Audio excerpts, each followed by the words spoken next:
These are 10 of the best Chinese stocks right now in 2024. They've beat the market and combined are worth $2.4 trillion this year. In this video, we're covering all of them, from the smallest to the biggest moneymakers, to save the best until the end. Starting with number 10, Bank of China. Bank of China trades over the counter as BACHY. Right now it has a market cap of $41 billion and it trades at its 52-week highs.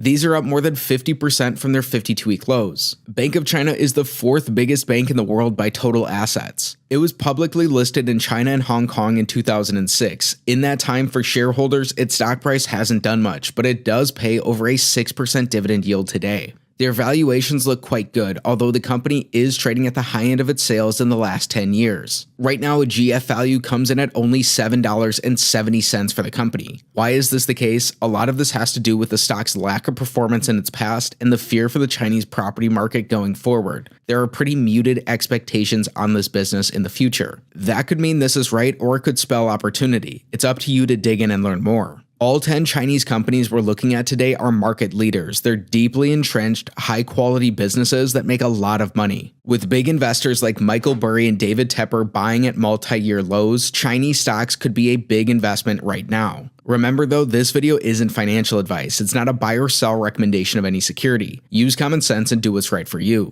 Now at number 9, we have China Construction Bank. China Construction Bank is a $180 billion market cap that trades under stock ticker CICHY. It's currently just 20 cents below its 52-week highs, and it's rebounded quite a bit from its 52-week lows, up more than 50%. It's in a very similar situation to the Bank of China, and it's the third biggest bank in the world by total assets. China Construction Bank hasn't performed that well as a stock in the past decade, although the company does pay a huge 7% dividend yield today. China Construction Bank is very similar to Bank of China when we look at their valuations. They're also trading at the high end of their sales in the past decade. The company looks good on an earnings basis, but with the potential property contagion in China, it looks like a GF value says the company's overvalued by as much as 46% today. PDD Holdings, or Pinduoduo, is number 8 on our list with a $199 billion market cap. It trades just $4 below its 52-week highs, and it's more than doubled from its 52-week lows in the last year alone. Pinduoduo is owned by 2 super investors today who both added in the most recent quarter, Rob Vinal and David Tepper. The company is one of the fastest growing e-commerce businesses in China, and it also owns Temu, one of the fastest growing businesses in the United States. Right now, this high growth company is out above its abilities to produce cash flows. These numbers were very close to its 52-week lows, and with the company's continued growth, things have really taken off from a valuation perspective. There's a lot of future growth embedded in these stock prices, which is why a GF value comes in at $176 per share. That's $20 above today's stock price. This means PDD may be slightly undervalued. China Mobile comes in at number 7 on our list. It's not only the largest telecom company in China, it's the biggest telecom company in the world. More than 60% of China's wireless market uses the firm, and the company was delisted from the United States back in 2022.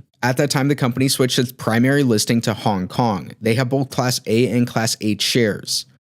8 shares have been listed since 2000, and in that time, their stock prices ebbed and flowed with sentiment around China. They peaked at their all-time highs back in 2007, and they've been cut in half from there, though today the company does pay a huge 6% dividend yield. That's a recurring theme around some of these mainland Chinese businesses. They have very high dividends. With a run-up in the last few years, today it looks like China Mobile is trading out ahead of most of its values to produce free cash flows. They're just slightly ahead of their gram value.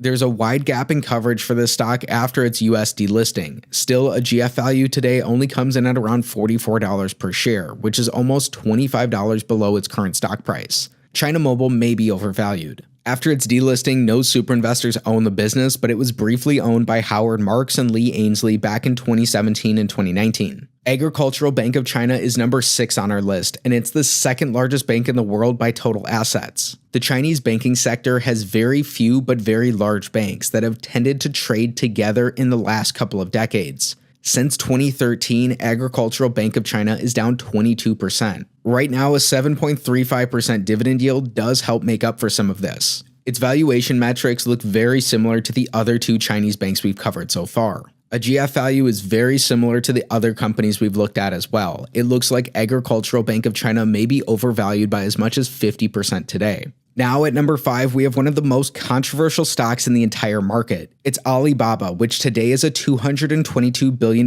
cloud and e-commerce giant. The company trades $14 above its 52-week lows after a recent run-up. Today, Alibaba has seen a resurgence among value investors, with 5 of them adding in the most recent quarter. Today, Alibaba is the top position from both Michael Burry and David Tepper. Alibaba was brought top of mind for super investors after the late great Charlie Munger added a big position both personally and through the Daily Journal. Right now, Alibaba has one of the top shareholder yields of any big tech company. With a new 3.24% dividend and strong share buybacks, they have a market-beating 6.79% shareholder yield today. Since Charlie Munger first bought into the company, its stock price is down by more than 2/3. Right now, Alibaba trades just below its gram price, and it looks very strong compared to how it was valued in the past for its high growth and its abilities to produce cash flows. When we put these together, it looks like a GF value is around $99 per share, which is $18 above their current stock price. Alibaba may be undervalued by as much as 17%.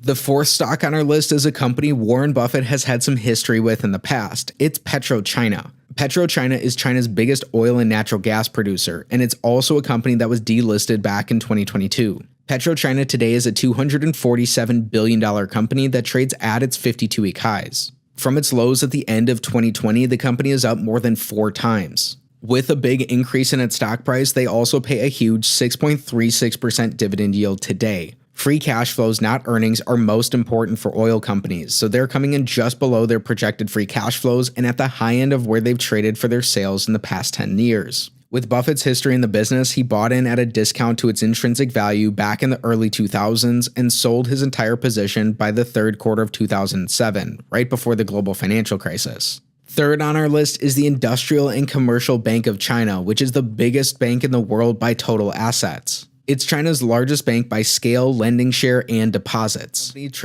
Today, the company pays a nearly 7% dividend yield, but its stock price is pretty similar to its peers. It's down 6% overall in the last decade. Its valuations are also pretty similar to the other big 4 banks. Again, with a lack of performance in the past decade and the ongoing real estate crisis in China, it looks like the company may be overvalued by as much as 49%. It's probably best to wait and see on these unless you're a real expert in Chinese banking. Maotai, the world's largest liquor company, is 2nd on our list. Its flagship product, 53-degree Feitian Maotai, is known as China's national drink. It's been consumed during many high-profile historical and political events. The company has remarkable pricing power, a premium high-quality product, and unparalleled brand strength. Maotai has been a long-term compounder since it was listed back in 2001. In this time, the company was both owned by Li Lu and Monish Pabrai, though it's likely both don't hold it today. Right now, Maotai is trading just below its historical sales and right at a DCF valuation. Still, given the company's strengths, it looks like it may be undervalued by as much as 28% today.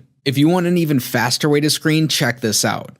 Get investing research that actually works. Our process beats the market. It's backed by real portfolios and grounded in principles from value investors Warren Buffett and Peter Lynch. Our proprietary fair value tool quickly values companies to help you filter stocks. Join our exclusive investing community and submit requests tailored to your investing goals. The cost? Just $1.21 per day. That's less than a coffee. Yet this small investment in your financial future can lead to gains that translate to hundreds of thousands, if not millions of dollars more in your pocket. If you need a new investing tool and aren't using this, you're already paying for it. Start a 7-day free trial now. The top stock on our list is the top internet company in China. It's Tencent. Tencent has an incredible history, and it's one of the best venture capital investments of all time. Right now, Tencent trades for $488 billion, and it's just $3 below its 52-week highs. Tencent runs China's largest social media super app, WeChat. It's also the world's largest video game company and one of the largest shareholders in leading tech companies like Meituan, JD, DiDi, Snapchat, PDD, Kaiyashu, Epic Games, and Supercell. In China, it's virtually impossible to go more than a day without using one of its products. No super investors own Tencent's US-listed shares, but this was a small position from Tweety Brown and Thomas Russo. Through Tencent's biggest shareholder, Naspers or Prosus, Rob Vinal holds a position in the company, and Charlie Munger himself bought their Hong Kong-listed shares through the Daily Journal Corporation. Tencent pays a modest dividend yield, and they've grown their common dividends for 15 years in a row. In 2023, they issued a special dividend, which is why their dividend growth is negative. When we put their buybacks and their dividends together, today they have a 2.68% shareholder yield.